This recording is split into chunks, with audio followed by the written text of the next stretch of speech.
रख दिया गया है। రైల్వే జోన్ కూడా ఏదైతే ఇంతకు ముందు చాలా నెమ్మదిగా అడుగులు వేస్తూ వెళ్ళిందో దాన్ని కూడా ఇవాళ ఆంధ్ర రాష్ట్రానికి అందివ్వడం జరిగింది। और पोलावरम जो कि लाइफ लाइन है आंध्र प्रदेश की, मैंने आज सुबह ही चर्चा की है चंद्रबाबू जी से। उनका विश्वास है 2028 तक पोलावरम का पानी पूरे आंध्र प्रदेश में पहुंचना शुरू हो जाएगा। అదే విధంగా పోలవరం ఏదైతే ఆంధ్ర రాష్ట్రానికి జీవధార అని చెప్పి మనమందరం కూడా భావిస్తామో దాని గురించి కూడా ఇవాళ ప్రొద్దున్నే చంద్రబాబు నాయుడు గారితో చర్చించడం జరిగింది।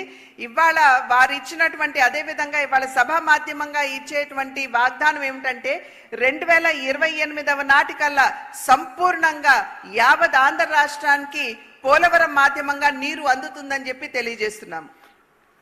एम्स हॉस्पिटल भी शुरू हो चुकी है। 1600 करोड़ के खर्चे, उसका काम भी शुरू हो गया है 1600 करोड़ के खर्चे से। और विशाखापट्टनम को ग्रीन हाइड्रोजन के कैपिटल बनाने के लिए 2 लाख करोड़ के इन्वेस्टमेंट का प्लान नरेंद्र मोदी जी ने शुरू किया है। అదే విధంగా రాష్ట్రంలో AIIMS hospital all India institute of medical sciences ఏదైతే ఉందో 1600 కోట్ల రూపాయలతోటి దాన్ని ఇక్కడ ప్రారంభం చేయడం జరిగింది, పని కూడా జరుగుతున్నది। అదే విధంగా విశాఖపట్నంలో గ్రీన్ హైడ్రోజన్ ఎనర్జీ ఏదైతే ఉందో దానికి సంబంధించి దగ్గర 2 లక్షల కోట్ల రూపాయల మేరకు అక్కడ డబ్బులు పెట్టడం జరిగింది। लगभग 1,20,000 करोड़ के हाईवे और इंफ्रास्ट्रक्चर के प्रोजेक्ट भी इसी 6 माह के अंदर अप्रूव हुए हैं।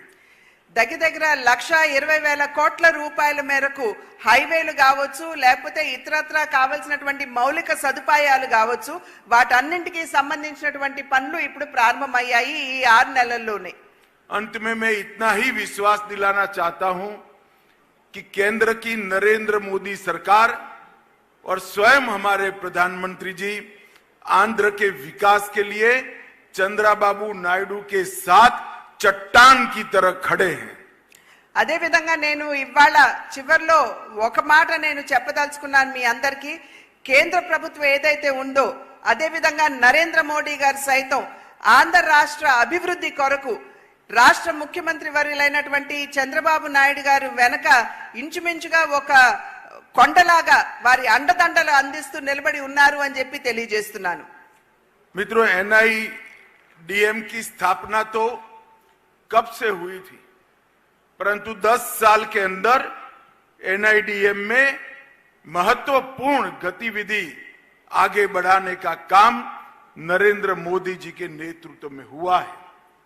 NIDM ఏదైతే ఉందో 10 సంవత్సరాల క్రితం ఇక్కడ స్థాపించడం జరిగింది। అప్పటి నుండి నేటి వరకు కూడా అద్భుతమైనటువంటి పనితీరు వారు చూపించారు। నరేంద్ర మోడీ గారు కూడా అన్ని విధాల NIDM కి వారి సహకారాన్ని అందిస్తున్నారు। डिजास्टर मैनेजमेंट का काम ट्रेनिंग के अलावे हो ही नहीं सकता, ऐसा मेरा दृढ़ मान्यता है। NIDM యొక్క పని ఏదైతే ఉందో వారి పని పరిమితి ఏదైతే ఉందో అది డిజాస్టర్ మేనేజ్మెంట్ కి సంబంధించినటువంటి అన్ని విధాల శిక్షణ ఇవ్వటం దాని వరకే పరిమితం అవుతుందని చెప్పి భావించడం లేదు। और शायद ही कोई एक काम के अंदर इतने अलग अलग प्रकार के डिपार्टमेंटों की एक साथ ट्रेनिंग और कोऑर्डिनेशन की जरूरत पड़ती होगी। ఒకే చోట ఏదైనా ఇటువంటి వైపరీత్యం వాటిల్లినప్పుడు అన్ని వైపుల నుండి కూడా క్షతగాత్రులకి వారి యొక్క సహకారం అందించవలసినటువంటి అవసరం ఉన్నటువంటి సందర్భంలో అనేక డిపార్ట్మెంట్లు ఒకే చోట ఉండి మరి సమన్వయంతో పని చేసుకుంటూ ముందుకు వెళ్ళవలసినటువంటి ఆవశ్యకత ఉన్నది। ग्राम पंचायत, पुलिस स्टेशन, एनसीसी और स्काउट के कैडेट से लेकर भारत सरकार तक हर जगह पे कोऑर्डिनेशन से काम होता है, तभी सीमलेस डिजास्टर मैनेजमेंट जमीन पर उतरता है।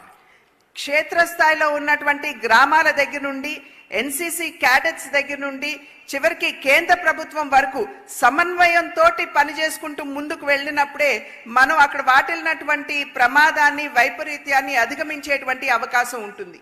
नरेंद्र मोदी जी ने डिजास्टर मैनेजमेंट के क्षेत्र में अप्रोच, मेथोडोलॉजी और ऑब्जेक्टिव तीनों में बहुत बड़ा परिवर्तन करने का काम किया है.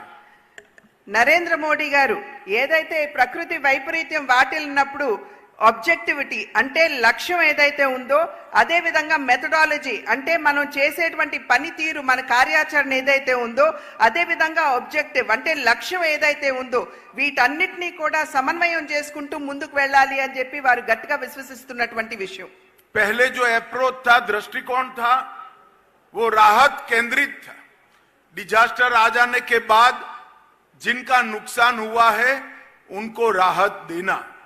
अब अप्रोच है बचाव केंद्रित है, लोगों को डिजास्टर से बचाना. ये 360 डिग्री अप्रोच में बदलाव नरेंद्र मोदी जी के आने के बाद 2014 के बाद आया है. ఇంతకు ముందు ఎప్పుడైనా సరే ప్రకృతి వైపరీత్యం కావచ్చు, ఇతరత్ర వైపరీత్యం వాటిల్లినప్పుడు కేవలం అక్కడ ఉన్నటువంటి వారికి ఉపశమనం ఎలా అందిస్తాం అనేటువంటి విషయం మీదే కేంద్రీకృతమై ఉండేది. కానీ ఇప్పుడు ఏ విధంగా దృష్టికోణం మారింది అని అంటే, అక్కడ ఉన్నటువంటి వాళ్ళని రక్షించడం, అసలు ప్రమాదం వాటిల కంటే ముందే అక్కడికి వెళ్లి వారికి రక్షణగా నిలవడం అనేది ఇప్పుడు ఉన్నటువంటి దృష్టికోణంగా మనం అందరం కూడా గమనించాలి. कार्यशैली में, मेथोडोलॉजी में रिएक्टिव कार्यशैली से बदलकर प्रोएक्टिव कार्यशैली लाने का काम किया है. ఇంతకు ముందు ఏదైతే మనం గనక మెథడాలజీని గనక చూసుకున్నట్లయితే, అంటే మన కార్యాచరణ గనక మనం చూసుకున్నట్లయితే, ఇంతకు ముందు కేవలం వెళ్ళి అక్కడ రక్షించడం వరకే ఉండేది. కానీ ఇప్పుడు ప్రోయాక్టివ్ గా అంటే మనం ముందే వెళ్ళి ఏ విధంగా వారికి సహాయాన్ని అందించాలి లేదా వారిని రక్షించాలి అనేటువంటి ఒక ఆలోచన ధోరణిని ఇవాళ అవలంబిస్తున్నాం. और लक्ष्य में